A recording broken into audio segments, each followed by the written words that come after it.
This is a very, very critical story. So at first I just, looking through the news, the headline caught me because I was concerned, 2-year-old abducted. I have less tolerance for crimes against children than other crimes, right? It impacts me more. And I thought that something like this is something noteworthy that we should highlight. A 2-year-old boy was kidnapped by someone close to him. They see a relative, I'm not too sure, it might be a cousin. The key to the story is the fact that this is the second time this male relative has kidnapped the boy. He initially apparently kidnapped the boy and the 18-year-old mother. And then he was being held by the police for a few days. He was released. I can't remember if it was on bail or if he was just released, what the report says. But he was released, showed up to where the mother and son were staying, and abducted the son. So the mother is like, what's going on? Why was he just released? We're talking, I believe, in the span of 20 hours, he was able to be apprehended, released, and then re-kidnapped his nephew. Well, so this is the thing. Understand that this entire situation, again, like most stories, in the reports that this lady gave to the police, in the instance of the individual actually being remanded in a cell without any charge, that report is absolutely crucial to understanding the decision by the police to release him without any charge. Was there enough evidence? Did the lady actually want to go ahead with charges based off of her statement? Because that statement is the first key line of evidence to anything from happening. So, we may not necessarily understand all that unless we have an idea of the statement that she gave to the police. But beyond that... Sorry, it wasn't 20 hours, it was 20 days. Right. Knowing that the individual was released, the other part of the story that is peculiar to me, it says... at about 2:30 a.m., Habib Ali of Quashtre, Sangrani, contacted the Sangrani police station and reported that whilst at home with his sister, Adiba Ali, who happens to be the mother, 18 years old, of the 2-year-old son, the 2-year-old, he was awakened by his sister. Habib told officers that Adiba told him that the 35-year-old suspect broke into the house, took his nephew without her consent, and left in a direction unknown to them. So the other instances, we don't know the exact relation between this 35-year-old relative and this female. Yes, So we can, again, we don't know. And why, what the motivation is. Exactly. Because, again, it was reported that on May the 4th, she and her son were abducted. They were found, rescued from a house in Manzanilla, and the police had him in custody for a couple of days after that incident, and they let him go. She gave a statement, at least to the media, and she says, I think he was stalking us for a while. So that's a second police report that needed to be made. I know the man, yes.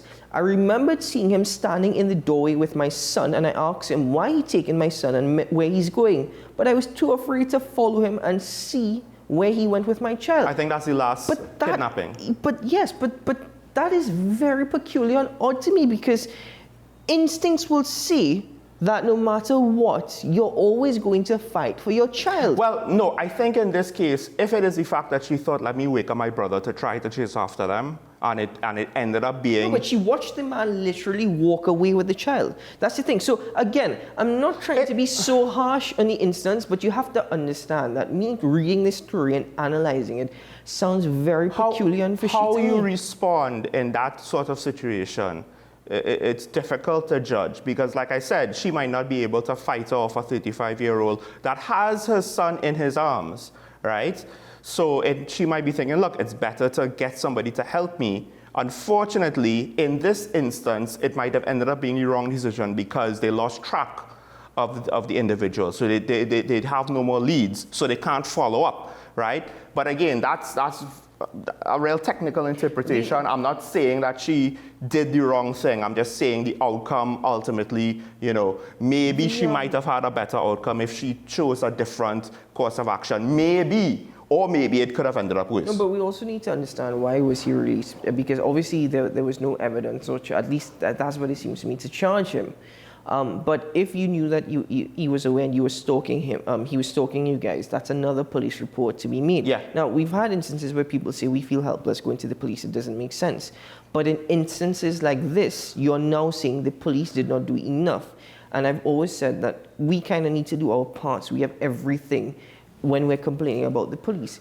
The other part about this is, and I know it's a separate issue, but I'm sorry, this lady seems to have been impregnated at the age of 15, right? Which is also another police investigation. Yeah. A minor Good being point. impregnated. Yeah. You know, so that is also something to consider as well, because in this entire situation, I am fearful for this child. How is this child growing up? Or at the very least, because the specific maths on the months, right? Maybe she's close to 19, maybe she got pregnant at 16, but that's still a minor, even if we go best case scenario, right?